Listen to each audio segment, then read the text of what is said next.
자, 사랑하는 성도님들, 오늘 사도 바울에 대한 벨릭스 총독의 재판이 이제 정식으로 열리게 되는 그런 내용을 우리가 묵상합니다. 사실 재판에 있어서 가장 중요한 전제는 무엇입니까? 바로 재판은 어느 누구에게나 공정해야 한다라는 것입니다. 그러나 그런 공정함을 전제로 해서 오늘 사도 바울이 당하는 재판을 생각해 본다면 사실 기대할 것이 아무것도 없습니다. 재판에 기소된 것 자체도 이미 불공정하고요. 또 재판에 관여하고 있는 사람들이 모두 이미 사도 바울에게 그 어떤 공정함도 제공해주지 못하는 그런 사람들 뿐입니다. 사도 바울 입장에서는 도무지 빠져나갈 구멍이 없는 그런 처지에서 재판을 받고 있습니다. 사도 바울은 결국 죽게 되겠죠. 하나님의 전능하심을 우리가 의지하고 살아가지만 그 전능하신 은혜가 우리의 삶에 억울하고 힘들고 속상한 것을 해결하는 것으로 임하지는 않습니다.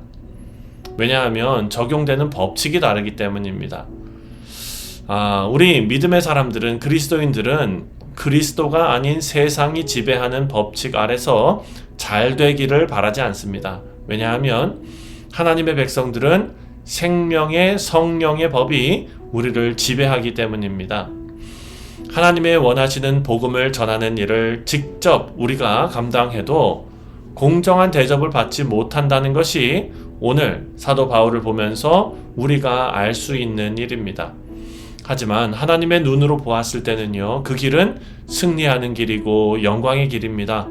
바울의 인생 전체를 놓고 보더라도 다 그렇습니다. 바울이 행하고 있는 모든 사역이 하나님 앞에서 얼마나 귀한 것들입니까? 그런데도 실제 그의 인생에서는 세상적으로 바라고 원하고 찾고 구하는 그런 행복은 전혀 없었습니다. 오히려 엄청나게 힘들고 어렵고 답답하고 억울한 일만 가득했지요. 하나님은 그의 사역을 돕는 자들도 많이 보내주셨지만 방해하는 자들을 훨씬 더 많이 보내주셨습니다. 방해하는 자들의 실력이 월등하고요. 세력도 세고 강하고 방해하는 자들의 등장은 언제나 절묘한 타이밍에 이루어집니다. 오늘 본문에서도 마찬가지입니다. 바울을 방해하고 죽이려는 자들이 등장하는데요. 로마 총독 벨릭스도 그렇고 사도 바울을 송사한 대제사장, 오늘 본문 말씀을 보면 아나니아, 그리고 장로들이 그렇습니다. 뿐만 아니라 이 사람들이 변호사도 세웠습니다. 더둘로라는 변호사도 세웠습니다. 사도 바울이 로마 시민권을 이용해서 로마 법정에서 재판을 받기를 원하니까 대제사장 아나니아가 직접 고용한 변호사가 있었습니다. 더둘로인데요. 이 사람은 유대인 법도 능통하고 또 로마 법률에도 능통한 자였습니다.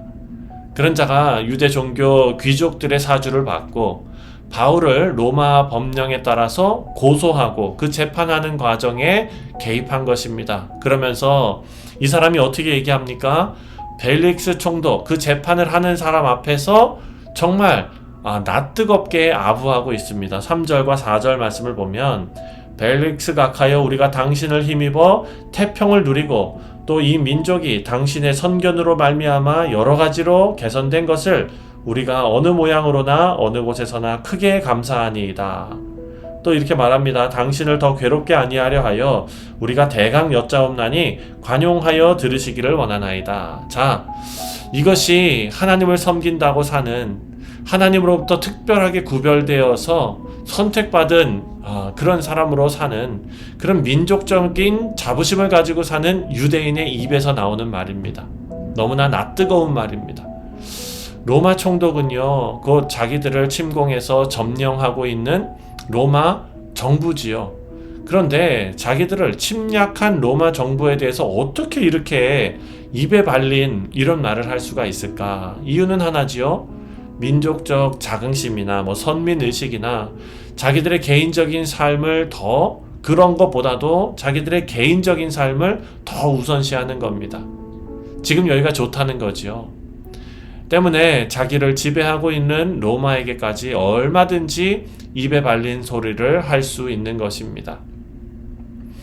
여러분, 우리가 생각해보면 요즘 기독교가 욕을 많이 먹고 있는 이유가 아마도 세상을 너무나 사랑하기 때문이 아닐까.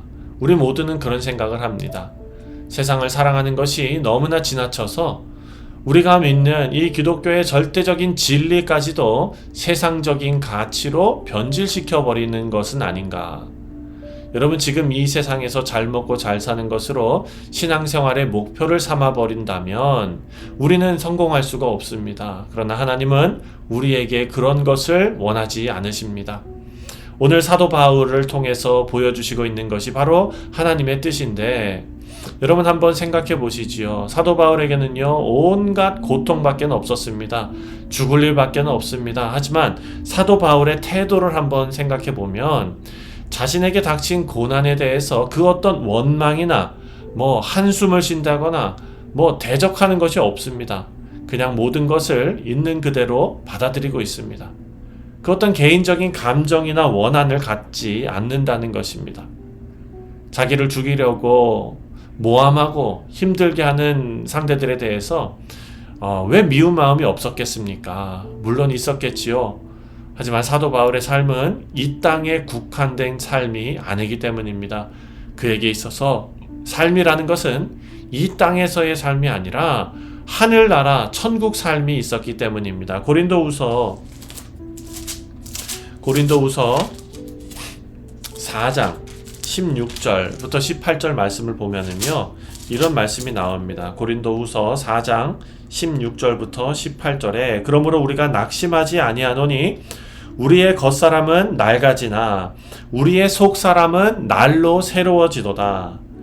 17절에 우리가 잠시 받는 환난에 경한 것이 지극히 크고 영원한 하나님의 중한 것을 우리에게 이루려 함이니 우리가 주목하는 것은 보이는 것이 아니요 보이지 않는 것이니 보이는 것은 잠깐이요 보이지 않는 것은 영원함이라. 아멘. 사도 바울이 바라고 추구하는 삶은요, 이 땅에 잠깐 보이는 삶이 아닙니다. 영원한 영광의 중한 것을 바라보는 삶이지요. 그래서 자신을 송사하고 재판하는 자들에 대해서 자신의 삶을 두고 변명하지는 않습니다. 오히려 세상의 권세들에게 더 철저하게 당해버립니다. 기꺼이 자기를 세상의 어려움과 불편, 부당함에 던져버린 것입니다. 그리고 차별이 없고 구분이 없고 정당하고 공평한 하나님의 나라를 받고자 했던 것입니다. 예수님의 삶이 바로 그런 삶이죠. 그리고 예수님의 삶을 위해서 사는 우리의 삶이 바로 이런 모습이어야 합니다. 오늘 더들로가 바울을 송사하면서 고소하는 내용으로 우리의 삶이 돌아가면 좋겠습니다. 바로 5절부터 6절까지 말씀인데요. 이렇게 말합니다. 우리가 보니 이 사람은 전염병 같은 자라 천하에 흩어진 유대인을 다 소유하는 자요 나사렛 이단의 우두머리라. 그가 또 성전을 더럽게 하려 함으로 우리가 잡았사오니 이렇게 말합니다. 자, 예수님에 미친 사람이다 라는 평가를 받습니다. 예수를 전하려고 작정하는 사람이다 라는 겁니다. 예수님 때문에 완전히 미쳐서 세상의 모든 것 다 내려놓고 사는 사람이다 라고 말하고 있습니다.